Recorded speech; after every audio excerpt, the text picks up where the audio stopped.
time to gather around the table this holiday season. Teams across the league are preparing a delicious off-season feast, and this MLB free agency brings a medley of dishes. We're going to break down the biggest names in free agency and which teams these players will play for starting in March. Welcome back to Penn State Sports Night. I'm your host, Julia Henry, joined by Anthony Desher and Allie Wenskowski. Let's dig into the appetizers. Anthony, I'll start with you. Look, yes, we're a little past Thanksgiving, but we are getting closer to that more of a holiday season. So a little leftovers here, another main course here, and let's just start off with something that's very consistent that you're going to see across a lot of dinners. And something very consistent is mac and cheese. And Alex Bregman is that mac and cheese. This guy was the hot corner for that Astros dynasty that we've seen for probably almost around the last 10 years. And obviously he's got the 2 rings in his back pocket from 2017 and 2022. And this guy, you look at the back of the baseball card, these last couple seasons, he's very consistent like this mac and cheese says. You're going to get about 30 home runs a year. Yes, his RBI totals took a dip, but in the postseason, he shows up. A contender's going to want this guy, and he's going to come up, and he's going to go through, and he's going to man that hot corner because he's got the gold glove. You can trust him a lot because he's mac and cheese, and he's consistent, and he's going to be a great choice for whatever team signs him. He's going to make a lot of money, too, because he's got that resume. A team that I think might be interested in this guy is the Philadelphia Phillies. Depending on what happens with Alec Boehm and his uncertain future, if he moves, I definitely see Dave Dombrowski looking at Alex Bregman because he's got that championship pedigree that the Phillies are looking for. They're looking for to win now, and he might be wearing red pinstripes very soon. I'm going to switch over to another appetizer this year, and I think it's another player who's going to switch teams, switch it up a little bit, and that's Pete Alonso on the New York Mets. He's a really good power hitter. He's averaging about 44 home runs in his last 4 years, and he had half of his home runs in the second half of the season this year. He had a stellar and a wild card playoff game against the Brewers, and he's just an all-around player. However, he came up through the Mets farm system. He was the second-round pick in the 2016 draft. For the New York Mets. So he's been a lifelong Met, and I think he has a chance to be the next David Wright of the Mets. He has a chance to be captain. He has a chance to stay his entire career. However, I don't think that's going to happen. If the Mets didn't make the playoffs this year, I could have seen him walking immediately. I think the Mets are going to try to sign him, but they're not going to give him the numbers that he wants. So I think he's going to go to a team like the New York Yankees, just a little across in New York, and it's their rival team, but it's a team that's going to pay for a power hitter. They're known for getting power hitters as they get a little bit older in their career, and I think he fits that bill. Certainly, those are perfect picks as appetizers. Those veteran players, they kind of bring that experience and that power to a team, and hopefully, maybe a new team in this offseason. Both of those vets, though, the appetizers set up the main course, and kind of, who do you think is going to be the turkey of this offseason, the meat, that big player that teams are looking for? Allie, we'll start with you.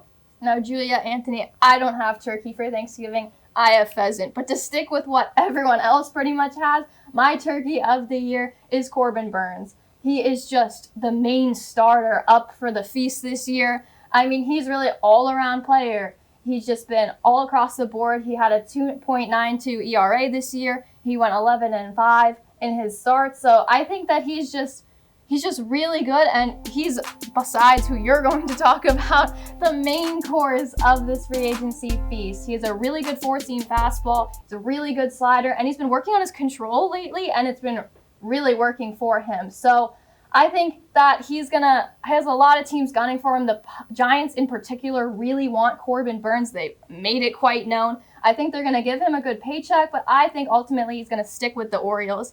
I think that he's just been a foundation for them so far. He did decline their qualifying offer, which is already over $20 million, but I think that he's going to want to go for a longer contract. He's going to want to go for a multi-year, and I think the Orioles are going to give it to him.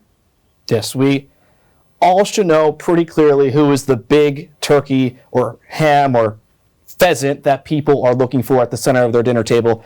It's Juan Soto. This turkey is 26 years old, which is perfect timing for a free agent, especially if his Cooked. Yeah, perfectly cooked, perfectly marinated. This turkey's got some swagger too. He's 26 years old, a little swagger, a little gravy. He is a turkey, and this turkey's going to get you 35 to 40 home runs every year. 100 RBIs is pretty much certain as well, and a lot of walks. He's going to get you on base a lot. You just have to make sure you have people underneath of him who can knock him home. And this turkey, I haven't really seen too many turkeys shuffle like this turkey can. I've seen turkeys trot, but this is the prize turkey, and there are going to be a lot of guys, a lot of teams looking at him, whether it's he's staying in the Empire State with New York, with the Mets, or if he's going to stay on the East Coast, Boston, Toronto, or if he's going to go all the way out west, maybe with some deferred money, to LA with the Dodgers. But this guy, Juan Soto, we've seen Aaron Judge in 2022 on this segment. We had Shohei Ohtani last year. Juan Soto is this turkey that everyone should be circling on their menu. Certainly, Juan Soto is the dish that everyone wants a piece of. His young age on offensive power makes him very desirable for a lot of teams. But now it's time to move on to the final course, dessert, the sweetest part of the holiday feast. Which players sweeten up a team's roster? Look, sweet treats. I personally love pumpkin pie. I've probably had so much pie over the past week that sales are through the roof and a couple records were broken. But I think a pumpkin pie, as we can see right here, Anthony Santander, nothing is sweeter than this pumpkin pie, who has a switch hitting power to him, 44 home runs with the Baltimore Orioles. And that switch hitting ability that he has, a lot of teams are going to want that because this corner outfield market, it's very important, and Santander has been there before. He's been in the playoffs a couple years in a row now with the Orioles, and he can also be very versatile. I mean, you look at Santander, he's been with the Orioles all 7 years. He knows what he's doing. Another team will probably want something of this guy's caliber. With 44 home runs, he had over 100 RBIs last year. This guy is so sweet, and when it comes to being an addition for someone in their lineup. Yeah, so I'm going to switch gears with you and go to our pecan pie of the year, and that's Tanner Scott. He's just one of the best relievers in the game. He's really young. He's starting to come into his game, but I think he's a really sweet pickup for any team who wants him.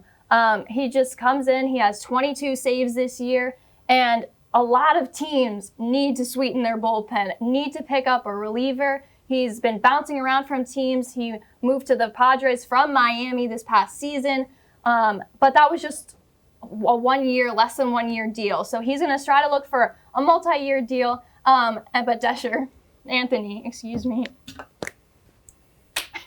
Thank you. I think he's going to go to the Philadelphia Phillies. I think he's going to sweeten their lineup and be the smile on their faces this postseason and free agency feast. I mean, like I said, a lot of teams want him. He's a really good reliever, and that comes near and far between, but I don't think the Padres are going to pay for the numbers it takes to get him locked down as a closer.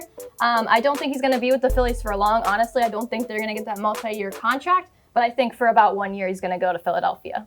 Certainly, and you can never have too much help in your bullpen, especially in Philadelphia. They definitely need some help there to really become stronger postseason contenders. Can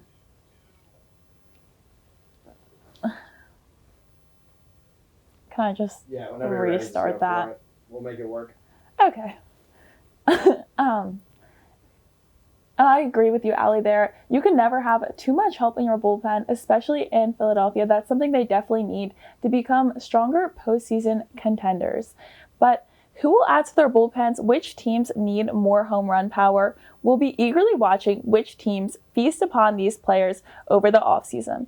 For Anthony Desher and Allie Wenskowski, I'm Julia Henry. Thank you for watching and enjoy the holiday season. Hey everybody, thanks for tuning in to this edition of Penn State Sports Night. For more content like this and so much more, make sure you subscribe to our YouTube channel and follow us on Instagram, TikTok, and X. For everyone here at Penn State Sports Night, We are Penn State Sports Night.